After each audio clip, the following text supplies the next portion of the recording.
In the beginning of this path I now walk, I remember reading The Secret. At the time, it was like an epiphany to me. How had I not known about this sooner? That, along with gratitude practices and affirmations, changed the trajectory my life was headed. The concept of the law of attraction, that like attracts like, this idea that the world is your oyster, that it's possible to attract and manifest anything you like, seemed too good to be true. But the thing is, it was working for me. I started manifesting 3 small things in my life every day. I would manifest having a good day, a parking space, my boss being pleasant. At the time, I was going through a difficult period with work, and these practices gave me not just a sense of hope, but a sense of agency. That I had the capacity, the control, and the freedom to make my own choices and influence my life as opposed to my circumstances dictating my fate. My ultimate goal was to manifest the life I had always dreamed of, and this may have included a lottery win. I don't really know what happened though. The lottery win never came, but in many other ways I think I did manifest much of the life I have always longed for. A meaningful job, a loving husband, my own family, financial security. Yet life does feel like a work in progress. There are still things I love to grow into. There is so much more to uncover and learn and experience. Online, there are thousands of people talking about manifestation. There are books, courses, coaching, an endless stream of content about how to manifest anything in your life.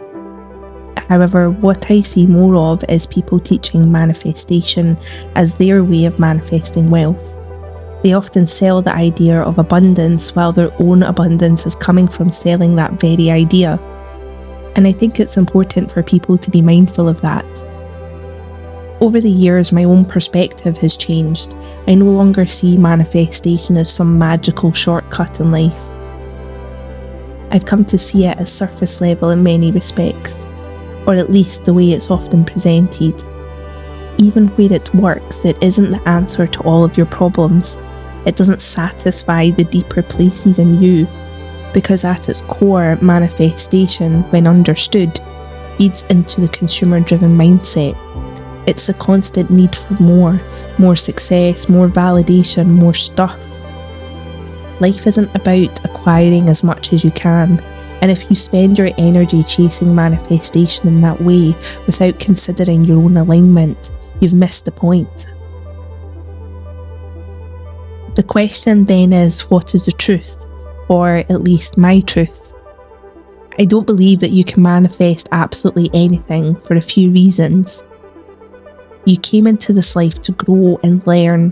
This means that before you came into this life, you likely chose to walk through certain lessons in this lifetime. Not everything is therefore obtainable. Some experiences, even the more difficult ones, are part of your own expansion. This means that not everything you want in this lifetime will be available to you, particularly if it isn't aligned with your higher path. If manifestation was purely about wanting and attracting something you want so badly, then anyone could have it all. But life doesn't work that way. There's an energetic and karmic balance to things. I believe there's a deeper intelligence at play. People who act without any regard for others can still find short-term success, but true alignment and genuine fulfillment cannot be faked. You still need to take action. Action in alignment with your higher path is very rarely given to you on a plate without some kind of suffering or difficulty. You need to show up continuously. If you feel drawn to manifestation, don't start by thinking about what you want. Instead, start with who am I becoming and what's in the deepest alignment with my higher self. Let your vision emerge from that place, because when you live in alignment with your higher self, when your values, energy, actions are all attuned, then I believe life does begin to move in your favour. Synchronicities happen, the right people appear just at the right time, the path opens. Not always how you expect or when, but it's often more true than what you had imagined. These questions, who am I becoming and what is in deepest alignment with my higher self, they require serious and meaningful contemplation, meditation and visualization. It requires you to look deep into yourself without ego, without judgment, and without society's expectations looming in. I can share more videos soon to help you look inwards and contemplate who you are becoming, and what it means to live in alignment with your higher self.